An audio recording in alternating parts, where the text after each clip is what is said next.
आता मी म्हणलं तूच करू शकते आपलं का, म्हणून तुझ्याकडे आलो राजा मी. हो ना रे बा, समजू शकतो मी तेवढं. म्हणून म्हणलं 50 दिले असते जराशे मले, तेवढंच मला आधार झाला असता राजा. तर नाही ना राजा, आता कसं मी घर बांधत ठेवणं, घरामध्ये भकमास पैसे चालले मायापाशी होते गिटे म्हणा, असं द्यायला गेले काही नाही तुले, पण आता कसं घराचं काम चालू केलं त्याच्या मलाच लागते ना. काय ना राजा, असं तर 50च दे ना सध्याचे, जास्त काही मागत ना मी. त्यापाशी का पैशाचा घाटा आहे का, त्यापाशी पैसे आहे ना राजा, मला माहित आहे ना बरोबर. बरं 50 तर नाही, पण 30 दिले चालला नाही का, सध्याचे 30 देतो बा. जमते ना, आता कसं ते कपडे लत्ते घ्यायचे आहेत, आता सध्या मापाशी पैसा नाही, कापूस गिपूस विकायचाच आहे मला. आतापर्यंत काय ठेवला राजा कापूस, आता का भाव वाढणार आहे का, विकून टाकायचा असता. तर ठेवला राजा, तर राहिला काही निर्णयच नाही झाला. नेतो म्हणलं भाव वाढन म्हणलं तर काही वाढलेच नाही. भरून टाकणं मग आजच गाडी घेऊन चालला जाऊ द्या. नाही जमत ना, आता हे तारीख काढायची आहे लग्नाची, आता का होते का, आता उद्यावर जाते का परवावर जाते का पाहा लागेल आता. आहे ना, लवकर काढून घे, कसं आहे लवकर काढून घेतली असती तर बरं राहिलं असतं तारीख, कसं उन्हाळ्याचं मग लय अंगभर होते ना. पण आता झालं तर लवकरच काढतो म्हणलं. तेच म्हणता लवकर काढून घे. तर मग पैसे घरीच आहे का मग तुया, का कसं उद्या किती देतं. आता घरी काढतं, आता उद्या गिद्या जा लागेल मला बँकेत ना लागणार तुझ्यासाठी काढून. थोडेसे माया घराला लागते ना, आता कसं काढून आणतोस मी एखादी ₹1,00,000, मग तुला देऊन 30,000 मग मला 70 लागते घराचं बांधकाम चालू आहे तर. बरं ठीक आहे ना, उद्या देऊन दे मग. का म्हणता जोडी, का म्हणता शांताराम, का म्हणता देवीदास. काय नाही बा, आता तुम्हीच सांगा, तुमचं लय जोराचं काम चालू आहे, एवढं मोठं आता तुम्ही घरच बांधू राहिले, का बोलू आता तुमच्या पुढं. तर मोठ्या माणसापुढे बोलता तरी येते का आपल्याला, आम्ही झालो आता लहान माणसं, एवढं मोठं घर आमच्या ज्यानं बांधणं तरी होते का, पा बरं तुम्ही बिल्डिंग उभ्या करू राहिले. नाही ना रे देवीदास, कसं होते आता ते घरकुल आलं म्हणून मी बांधत राजा, नाहीतर माझ्यानं कुठं बांधणं झालं असतं. द्या ते तुम्ही काही सांगू नका. बरं सुखदेव भाऊ, मी काय म्हणतो. अरे बोल ना देवीदास, का म्हणतो. काही नाही, आपलं हे बदामचं लग्न म्हणलं कवा काढायचं आहे. पाहू ना, एखादी दिवस घेऊ ना, तारीख काढून घेऊ. हो तर कसं आहे, आमचं असं म्हणणं पडलं का बा कपडे घ्यायला जा तिकडंच आणि तिकडंच तारीख काही काढून घ्या, म्हणजे 3-3 डाव ते काम नको बा. अरे नाही ना राजा, कुठं जमते का ते, एकाच दिवशी दोन्ही काम नाही होत ना. अरे बा असं कसं होत नाही सुखदेव भाऊ, तुम्ही कमालच करता राजा. अरे 3-3 डाव मग तुमच्यासोबत कोण येणार आहे बहीण, तेच काम बाकीचे काम आहे ना. अरे मग तू म्हणतात काय पडला रे बा, 3-3 डाव येऊ नाही शकत तर म्हणत नाही पडायचं मग तू ना. कसं देव, थंड घ्या तसं नाही म्हणता, पण कसं वेळेला कामं राहते ना, कामात काम झालं तर बरं राहते. कसं आता दिवस निघत चालले ना, लवकर उरकून घ्यायला पाहिजे ना आता तुम्ही. अरे बरोबर आहे रे बा सुखदेव, असं नको करू, एकाच दिवशी करून घेणे ठे, तसं थोडी नसते. लिस्ट उशीर झाला राजा, एक दिवस वाढत जाईल मग आणखी, मग लय लांबा होते बरं. मग तिकडे पावसाळा निघन तो यावाला, मग धुपट निघन चांगला. पावसाळ्यामध्ये लय फजिती होते बरं, चांगला धुपट निघते, मग पिशारच निघते चांगला. सांगा बा आता तुम्ही एसपी आबाजी, बरोबर सांगा तुमच्या सोबत्याला आता समजून, त्याच्यावर तर काउन तर भडकतच आहे. अरे भडकाचं नाही शांताराम, पण कसं ते काय धांदल होते मग, म्हणून म्हणलं होतं मी. काही धांदल नाही होत, आम्ही राहतो सोबती, आपण तारीख काढून घेऊ, ते पोरायचं काम पोरं करत बसन, ते कपडे लत्ते घ्यायचं. बरं तसं म्हणता का, मग तसं म्हणत असेल तर मग जमते. मी म्हणलं नाही तर धांदल होईन बा, म्हणून मी म्हणलं होतं का वेगळा दिवस घेऊ. काही वेगळा दिवस घ्यायच्या भानगडीत पडू नका, एका दिवशी होऊन जाते, आम्ही राहतो सोबतीला गेस. बरं ठीक आहे, मग तसं करून टाकू. आता तुम्ही राहतास ना मग आता. मग आम्ही तर सोबत आहोस. बरं पहा ना मग कोणता दिवस सोयीस्कर पडते, तर मला आता 2-3 दिवस रिकाम परस आहे, आणि बदनले सांगून देतो का पाटलाला विचारून घे म्हणून, सुट्टी काढून घे म्हणतो. लावला होता फोन तिकडं सोपाराम भाऊले, त्यांनी तर कवाय तयारच आहे, मग उद्याचं करू का फिक्स सांगा. ठीक आहे ना, उद्या रिकाम परस आहे आपल्याला. बरं सांगून दे, मग उद्याचं फिक्स करून टाका ना, कुठं जायचं ते पाहून घे मग. आता कुठं जायचं म्हणजे आता पोराच्या मनानं घ्या लागन बा, आता आपल्या मनानं का जमते आजकाल. बरं मग एक काम करणं, संध्याकाळी घरी ये मायवाल्या, बदामही राहते घरीच, तो कामावरून येते, मग तिकडून तिकडे पोरीले फोन केला तर मग त्याच्या दोघांची सहमती झाली, कुठं घ्यायचं कुठं नाही तर कपडा लत्ता, मग चालला जाऊ एखादा माणूस. बरं ठीक आहे ना, तसं जमते, मग येतो मग मी संध्याकाळी घरी. असं पाहिजे बा, झटसेपट काम झालं पाहिजे, नाही तर दिवस कसं लांबत जाते ना, उन्हाळ्याचे दिवस लय बेकार आहे. इकडं मे महिना निघला तर अशी आग बबुल्यासारखी करते ना, मग उन्हाचा फटका लय बेकार आहे रे बा, हागवणच लागते मग, ते लय बेकार काम आहे. एप्रिलच्या अगोदरच काढून घ्या पटकन लग्न, म्हणजे बरं राहते सगळ्याले, सोयीस्कर राहते, पुढे काही ऊनही नाही राहत आणि फर्स्ट क्लास होऊन जाते. अरे जर मग उद्याचं फिक्स झालं तर मग ते गाडी गिडी करावं लागेल ना आपल्याला, मग ते एखादी गाडी करून देऊ म्हणलं होतं. गाडी ते एका फोनवर येते, त्याची नका चिंता करू तुम्ही, आपलंच पहिले नक्की झालं पाहिजे. आता नक्की का, आता माही काहीच हे नाही ना, नाराजी नाही ना, आता घ्या ना तुम्ही म्हणसान तसं. आता तिकडे इवाई बुवा पण तयारच आहे म्हणता ना. बाप्पा त्यांनी तर कवाच्याच तयार आहे. बरं मी काय म्हणतो, पोराच्या मनानं तर आपल्याला ऐकाच लागन, पण मी काय म्हणतो आपल्याला जवळपासच पाहू, जास्त का दूर जाण्यात काही मजा नाही. तिकडे अमरावती जाण्यापेक्षा यवतमाळमध्ये होऊन जाते. बरं बा एकच डाव कपडा घेणं होते, बरोबर पद्धतशीर घ्या लागते, पोराच्या मतानं घ्या, त्याला काही नाराज करू नका तुम्ही. तसं नाही म्हणता, मी फक्त माझी गोष्ट सांगत आहो एक, का जवळपास बरं राहते म्हणून. तसं तर त्याला विचारावंच लागते, त्याला नाही विचारलं तर कसं जमणार आहे. पोरीले विचारावं लागन, पोराले विचारावं लागन, त्याची का पसंत आहे, आपल्या मतानं थोडी ना जमणार आहे. तेच म्हणता ना, गेला तो जमाना आता आपल्या मताचा, आता पोराले ना पोरीलेच विचारावं लागते का कसं, तर पूर्ण नियोजन त्याच्या मनानं घ्या लागते. अरे बा एवढी शूट नाही दिली पाहिजे, काय सगळंच त्याच्या मनानं नाही, काही गोष्टी अडल्या तर मग का करता, जर आपल्या मतानं कसं अनुभव आपल्याला जास्त राहते, त्याला का समजते तेवढं. या गोष्टी ज्याच्या मतानं घ्यायच्या त्याच घ्यायच्या, नाहीतर ज्या महत्वाच्या आहे ते आपल्या मनानं घ्यायच्या बा. सुखदेव आत्ताच सांगत आहो तुले, नाही नाही नाही ते तर आहेच म्हणा, तेवढं तर आपल्याला समजतेस. तीच गोष्ट आहे एस पी आबाजी तुमची. प्रत्येक गोष्टी काय पोरांपुरीच्या मनानं करायला जमते काय? पैसा आदलाचाही पाहा लागते ना. तर सांग बा डेव्हिड तू पैसे लागत नाही का राजा? जिथं जिथं जागोजागी पैसे लागते ना. आणि लग्न म्हणलं तर लयच कठीण आहे. 5-7 लाखानं तर असंच वाहून निघते माणूस. अरे ते बरोबरच आहे ना. ते म्हणणं आहे का, लग्न म्हणते करून दाखव आणि घर म्हणते बांधून दाखव. या दोन्ही गोष्टी एवढ्या कठीण आहे का? पैसाच लागते ना या दोन्ही गोष्टीले. बरोबर बोलते राजा तू पण डेव्हिड. आता सुखदेव भाऊचं आता लग्न आहे घरी, माया आता घर बांधणं चालू आहे. बरोबर मारला टोला टोना आम्हाला. अरे टोला नाही, मनच आहे ना. लगेच तर लोकायला विचारून पहा. अरे मित्रांनो, हे म्हण आहे का सांगा बरं? लग्न म्हणते करून दाखव आणि घर म्हणते बांधून दाखव. हे असं म्हण तर कमेंट मध्ये सांगा बरं आपल्याला. बाय आपण आपल्या प्रेक्षकांनी विचारलं, ते म्हणून ते पूर्व दिशा. त्यांनी म्हणलं हो तर हो, त्यांनी म्हणलं नाही तर नाही. पाहूनच घ्या ना. 100% हो म्हणते. मनच आहे ना तशी. आता मी का टोला मारला का? तुम्ही काही राजा एस पी आबाजी पाहून घ्या. 100% लोक होच म्हणणार आहे, मन आहे म्हणून हेवाली. जाऊ दे ना वा, तुमच्या दोघांची का भानगड होय? पहिले हा विषय मिटवा राजा हो. आपलं तारीख काढा लागते ना आपल्याला. बरं जा मग शांताराम, संध्याकाळी येजो, पण ते बदाम गिदाम येते 7 वाजताच्या नंतर येजो मग. बरं ठीक आहे मग येतो सुखदेव भाऊ. 7 वाजता येतो मग. जण बदाम की घरी आल्यावर मग फोनच लावून दे जा, तेव्हा चालला येईन मी. बरं ठीक आहे, तसं करू मग. तू घरी आला फ्रेश गीत झाला का मग तुला फोन लावून देईन लगेच. तर अरे बा सुखदेव, हे खरंच म्हण आहे का हे डेव्हिडासनं म्हणली ते? आता असं नाही तर नसन. आता तुला विचारलं ना आपल्या प्रेक्षकाले, त्यांनी सांगा ना जे आहे खरं खरं आपल्या कमेंट मध्ये सांगून ना देते ते. तेच म्हणलं राजा. नाही तर डेव्हिडास कसं लय टोलेबाज माणूस आहे राजा. टोलाच मारते राहून राहून. तू पण काही पण आहे राजा एस पी खरंच. काय का घरी का कुठे गेली बाहेर? ना घरी जाऊ ना. पाणी भरता इकडे नळ आले तर. इकडे ये ना लवकर, एक ग्लास पाणी घेऊन ये प्याले. बापा आत्ता चालेल एवढी घाई काऊन करून राहिले तुम्ही? इकडे ये तू, सांगतो ना मी. इकडे ये पहिलं. हे घ्या पाणी प्या पहिले. कोण म्हणलं एवढं घाई भरल्या आणि काऊन आहे तुम्ही? पैसे आणायला गेलते ना तुम्ही घाटांजीले? तर हो ना, पैसे आणायलाच गेलतो मी. अंदर चाल, आपली बाई आहे का घरी? आहे ना, सोनू का घरीच आहे ना?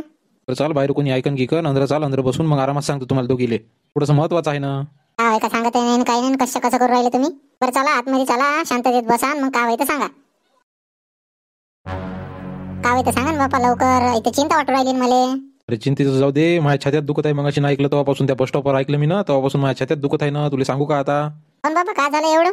कोण तब्येत गिब्येत बरोबर नाही का? नाही ना पोरी, तसं नाही ना. तब्येतील माझ्या काहीच नाही झालं. पण ते बस स्टॉपवर ते 2 माणसं भेटले. हे कसं जवळच्या गावाचे निघले आणि मी ते कसं बस नाही येत होती तर मी त्याला विचारायला जाव आणि त्यांनी ते गोष्टी चालूच होत्या त्याच्या. त्याच्या गोष्टी चालू होत्या त्याच्या. तुम्हाला काऊन एवढं हे वाटू राहिलं? तर बा ऐकलं ना मी तेव्हापासून मला असं चक्कर आल्यासारखंच वाटत आहे आणि कसं वाटत आहे मला. ते 2 माणसं आपल्या जवळच्याच गावचे वय. कोण बापा जवळ आली की काय झालं का? नाही तसं नाही ना, जवायला काहीच नाही झालं. पण मी त्याच्या गोष्टी ऐकल्या ना, का जवाई दारू पिते बान, ते काय मटका लावते, बरोबर काम नाही करत. मी ऐकलं ना त्याच्या सगळ्या गोष्टी.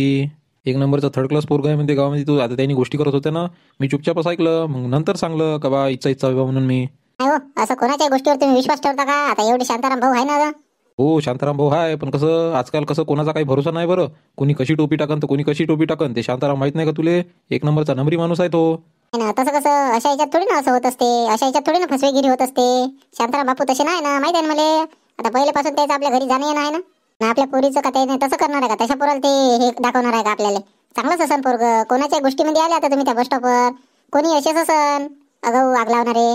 तर काय खरं काय खोटं आपणही जास्त चौकशी नाही केली ना. आपणही शांतारामच्याच भरोशावर राहिलो. आपण चौकशी नाही केली ना का कसं आहे ना का नाही तर. हो आपण नाही केली, पण शांताराम बापू चांगले आहे ना. आपल्याला चांगलीच गोष्ट दाखवली त्यांनी. आपण जाऊन आलो त्याच्या घरी, घरदार पूर्ण पाहिलं ना. चांगलंच आहे तसं तर काही वाटलं नाही. चांगलं कष्ट वाटलं ना पोरग. हो कसं लोकांचे कसं दाखवायचे दात वेगळे राहते ना, खायचे दात वेगळे राहते. तुला नाही माहित, जमाना मोठा बेकार आहे ना. आजकाल कसं पुरी भेटत नाही म्हणून लोक काहीच्या काही करायला पाहिजे ना. एकदाचं लग्न होतपर्यंत काही दाखवते, मग एकदाचं लग्न झालं का मग आपल्याच बोकांडीवर बसते. बरं मग आपल्याला चपून राहा लागते मायबापाले पुरीच्या. तुमची गोष्ट पण खरी आहे म्हणा, पण मला नाही वाटत बाई असं काही असन बा म्हणून. ते तुम्ही कोणाच्या गोष्टीमध्ये नका येऊ. ते बस स्टॉपवर 2 माणसं भेटले ते त्याच्याच गावचे, तुम्हाला माहित आहे का? आता त्यांनी सगळंच सांगेन का ट्रॅक्टरवाला आहे बा, त्याचं नाव बदाम आहे ना, असं तसं त्यांनी नाव घेऊ गोष्टी करत होते ना. बरं तुमच्या मनाच्या याच्यासाठी तुम्ही एकदा पाहून घ्या. का कसं आहे लपून पाहा. वाटलेच ते शांतारामले नका, दुसऱ्याला विचारा कोणाले. पण तुमच्या मनाच्या समाधानासाठी तुम्ही विचारून घ्या. पण माझ्या तर मनाला असं वाटते का पोरग चांगलंच आहे, निर्व्यसनी आहे, चांगला आहे, कष्टाळू आहे. कारण आपण अक्षरशः पाहिलं ना इथं आल्यावर तो असं म्हणजे शब्द नाही बोलला ना. सुपारी दिली तर सुपारी खाल्ली नाही त्यानं, आणि वाटलेस तर सोपही नाही खाल्ली त्यानं. आता मी पाहतच होती ना. आता मलाच तर काही समजून नाही राहिलं. आता मी ते अचानक ऐकल्या त्याच्या गोष्टी म्हणून ते आता मला कसं तरी वाटू राहिलं. हो तर तुम्ही एक काम करा, तुम्ही नाव विचारलं का त्याले कोण होतं ते? नाही बा, त्यांनी नाव सांगले नाही. तिथून पळून गेले वाटलेस तर ते. त्याला थांबा थांबा नाव सांगा म्हणलं, त्यांनी काही सांगलं नाही. असेच असन मग ते 2 जण. काय एवढे तुम्ही मनावर घेऊ राहिले? गावातले आग लावणारे लोक नाही राहत का? तशातले असन ते मग त्याच्या गावचे. दिशे गिशे तसेच म्हणा, कारण ते जास्त वेळ थांबले नाही. असे म्हणजे त्याला थांबा थांबा म्हणलं तर त्यांनी चाललेच गेले एकदम. आणखी मी विचारून पाहतोच बा, मला काही मनाला समाधान वाटत नाही. शांतारामले तर विचारतोच, पण एक दोघाले अजूनही विचारतो बाहेर चालले का कसं आहे बा म्हणून. हो, तर मी तेच म्हणतात ना, तुमच्या मनाच्या समाधानासाठी एकदा विचारून घ्या तुम्ही. तर मी बोलू का बाबा? बोल ना बाई, बोल ना.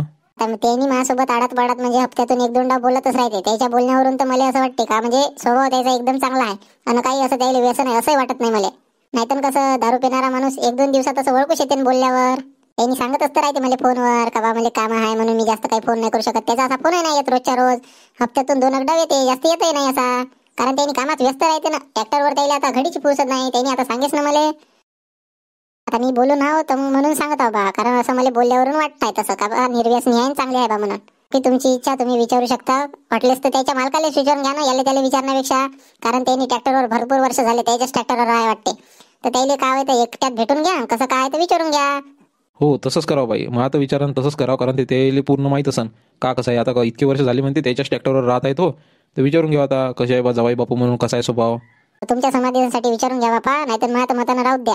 कारण त्यांनी असं वाटतच नाही ना, चांगलंच आहे त्यांनी. तुला नाही समजत ते, मी विचारतो बरं. त्याच्या मालकालाच भेटा लागेल, कारण विषय पुरीच आहे ना, पोरगी द्या लागते ना. कारण विषय मा पुरीच आहे ना बाई. तुला काय जीवनभर पोरगी पस्तावली नाही पाहिजे ना. आपण का गरीबच गरीब, आणि त्याच्यातूनही तसा दारू पिदाडा जर भेटला तर का करायचं मग. आपल्याच्यानं होते का मग डबल डबल करणं. म्हणून पाहत आता ते कसं सगळं विचारपूसच करून घेतो मी एक डावचं, म्हणजे डबल डबल झंझटच नाही राहिली पाहिजे. त्याच्याशिवाय मी लग्नाची तारीखच नाही काढत. पहिले पूर्ण विचारून घेतो का कसं आहे, तर त्याच्या मालकाला भेटतो, नाहीतर एखाद्यापासून नंबर घेतो, बोलतो, आणि त्याच्यानंतरच मग ते लग्नाचं पाहू तारीख काढायची का नाही काढायची. तर बरं ठीक आहे ना, विचारून घ्या. पण असं काही टेन्शन घेऊ नका ना, काही बीपी वाढून घेऊ नका. पहिलेच तुम्हाला छातीचा त्रास आहे ना, अगो तुमची बीपी वाढायची नसतीच वाच. काही टेन्शन घेऊ नका तुम्ही. कसं काळजी राहतेस आता, लग्न होईचा विषय म्हणल्यावर जराशी काळजी राहतेच बापाले. म्हणून मला कसं तरी वाटे, आता नाही वाटत आहे म्हणा. आता तुम्ही तुमच्यासोबत बोललो मी, आता विचारून घेतो ते त्याच्या मालकाले जवळच्या, आणि एक दोघाले आणखी विचारतो, त्याच्यानंतरच मग पाहू पुढचं. का म्हणते, बरोबर चालू आहे ना मग ट्रॅक्टर आपला? हो आता बाबाजी बरोबर आहे चालू. आता रात्री गित्रीचं नको पाठवत जाऊ रे, रात्रीचे मोठे ऍक्सिडेंट जास्त होत आहे. रात्रीचं नको पाठवत जाऊ, ट्रॅक्टर उभं राहिला तर जमन. नाही ना, आता रात्रीचं बंदच केलं ना. आता कसं वावरातच वाया मारणं चालू आहे, तर बदाम नाही आता जो दोघे जण आहे. आता ते घरच्या वावरात म्हणलं जागा गिगा गेली ना, आता ते आपल्याला फल्ली पेरायची आहे. तर हो ना, आता ती जागा करून दिली. आता बियाणं घेऊन या लागन आता मला. तर माझ्याच्यानं तर काही होत नाही राजा, आता वावरातही येणं नाही होत आहे. आता हे एवढे टोंगळे दुखते राजा, काही येणंच नाही होत. आता तू याच भरोशावर आहे बा सबंध जण. चिंता नका करू बाबाजी तुम्ही, मी सांभाळतो सगळं, त्याचा लोड नका घेऊ आता तुम्ही. आता किती दिवस करसान, थकले ना आता तुम्ही. आता तर सगळं तुलेच करावं लागणार आहे म्हणा, दुसरं कोण करण. तर ते तुम्ही काय सोबती सोबती जाणार होते वाटते ना, कुठं का दर्शनाला जाणार होते वाटते ना. हो, तर हे एक दोघा जणाला विचारलं मी ना, पण ते आमचं कसं कॅन्सल झालं म्हणून काही जाणं नाही झालं आमचं. गेले असते, फिरून आले असते. आता पाहू आता योग आला तर पुढे जाऊ ना, जाता शेती आता पुढे. पण आवाडाच नंबर दिसताय बा कोणाचा इथं. हॅलो, कोण बोलताय? हॅलो, पाटील बोलताय ना? हो हो हो, बोला ना बोला ना. नमस्कार पाटील. नमस्कार नमस्कार. नाही पण मी तुम्हाला तुमचा होणारा जवळ नाही का, ते तुमच्याच ट्रॅक्टरवर आहे वाटते ना, बदाम. बदामचा सासरा बोलताय का रे बा? मी त्याचा सासरी बुवा बोलता म्हणलं होणारा. बोला ना, काय म्हणता सांगा. काही नाही म्हणलं, आता ते आमचे जवळ बुवा तुमच्याच कामावर आहे म्हणता ना, 2-4 वर्ष जास्त झाले म्हणता तुमच्याच कामावर आहे. हो ना, माझ्याच कामावर आहे. आपल्याला त्याच्याशिवाय दुसरा ड्रायव्हर पटत नाही, 1 नंबर ट्रॅक्टर चालवते. हो, तर त्याच संदर्भात थोडंसं विचारायचं होतं म्हणलं. काय विचारते रे बा त्याच्या संदर्भात? काही समजलं नाही बा, काही समजलं नाही म्हणलं. काय स्पष्ट बोला, काय म्हणणं आहे तुमचं? तर म्हणणं काहीच नाही. ते कसं आहे, काल कसं अचानकच ते कानावर गोष्ट आली, लोक गोष्टी करत होते अचानकच ते बस स्टॉपवर, का बा अशानं असं आहे तुमचं जवळ दारू पेते ना, असं झालं तसं झालं, अशा गोष्टी कानावर आल्या. तर माझ्यानं काही रावलं नाही गेलं. म्हणून म्हणलं कसं तुमचा नंबर भेटला, नंबर मागला तुमचा, म्हणलं तुम्हालाच विचारून घ्यावं काय खरं काय खोटं, कसं तुम्हाला अनुभव आहे त्याचा, कारण तुमच्या कामावर आहे नाही. असं होय का? नाही, जे काही तुम्हाला ऐकू आलं ना ते सब चुकीचं आहे. कोण होय तो सांगणार आहे? होय बा, ते आता मी काही ओळखत नाही त्याले, तुमच्याच गावचे म्हणून सांगत होते. म्हणून म्हणलं एक त्याची खात्री पटून घ्यावं, कसं पोरगी द्या लागते, कसं जीव नाही गमत मग बापाचा, म्हणून फोन लावला तुम्हाला. नाही, आमच्यावर विश्वास ठेवा. इतके वर्ष झाले त्याच्याशिवाय दुसरा ड्रायव्हर नाही आपल्यापाशी. त्याला काय सुपारीच्या खांडाचा पण शौक नाही, एवढा चांगला माणूस आहे तो. आणि दारूचं तर लय दूरची गोष्ट आहे. मला एक गोष्ट नाही समजत आहे, असं कोण होय असं गावच्या काड्या करणारं? तर ते तुमच्याच गावचे होय म्हणून सांगत होते बाबा. मी नाही त्याला नाव विचारलं तर त्यांनी नाव काही सांगलं नाही, पण ते त्यांनी म्हणत होते तुमच्याच गावचे होय म्हणून सांगत होते. ते एक लंबा माणूस होता आणि त्याच्यासोबत एक थोडासा ठेंगणा माणूस होता. असं आलं लक्षात, हे कोण होय तर काड्या करणारा. बरोबर आहे ना, त्या परमेश्वर दुसरा आहेच कोण गावात काड्याला माणूस. बरोबर, ठीक आहे. मग काही आणखी असलं तर विचारपूस करा, तसं काही नाही. तुम्ही लगेच वाटलेस तर येऊन पहा, पण मी तुम्हाला 100% गॅरंटी देतो का काहीच नाही, काही शोक नाही त्याला. एक नंबर माणूस आहे, बिंदास राहा तुम्ही. तेच म्हणलं, आता तुमच्या तोंडातून ऐकून आता जरासं बरं तरी वाटत आहे. तुम्ही आले होते गावात तर सगळे, तर तुम्ही पाहूनच आहे वाटते. हो पाहून हो, पण हे अशा गोष्टी कानावर आल्या तर कसं रावल्या नाही जात ना, म्हणून एकदा तुम्हाला विचारून घ्या म्हणलं होतं. नाही, विचारलं ते बरंच केलं म्हणा, पण काही नाही, बिंदास राहा तुम्ही. मी सांगत आहो ना, 1 नंबर पोरगा आहे, निर्व्यसनी आहे बिलकुल. काहीच चिंता नका करू आता तुम्ही. चिंता वाटते म्हणून केलं होतं. बरं ठीक आहे मग पाटील. हो, ठीक आहे. अरे कोणाचा फोन होता रे बा? बदाम नाही का आपल्या ट्रॅक्टरवरचा, त्याच्या सासऱ्याचा फोन होता. तर कोणी कसं गावातले लोक राहते ना गावच्या काड्या करणारे, त्याच्या सासऱ्याला ओळखत असन तर याच्या समोर गोष्टी केल्या असन, म्हणून मला फोन लावला होता का कसं आहे आणि का नाही म्हणून. लयच काढेल लोक आहे राजा, चांगल्याचं चांगलं होई नाही देत. माहित आहे आता मी त्याचं काम काढतोच म्हणा, बदामले बोलतो हे असं असं आहे बा म्हणून. मला माहित आहे ते कोण होतं. घेणं कोण व्हायचं माहित आहे म्हणतं ना, लाव पतान घे त्याला दंडूक न लेखाले. अगावची कामं केलीच नाही पाहिजे. ते पास लागते, त्याच्यावर नंबर लावाच लागते. ठीक आहे येतो मग, ते डिझेल आणून द्यायचं आहे, ते ट्रॅक्टर घेऊन गेला वाटते, डिझेल आणून नेऊन देत त्याला. ठीक आहे, ये मग आरामात जात जा. हो हो.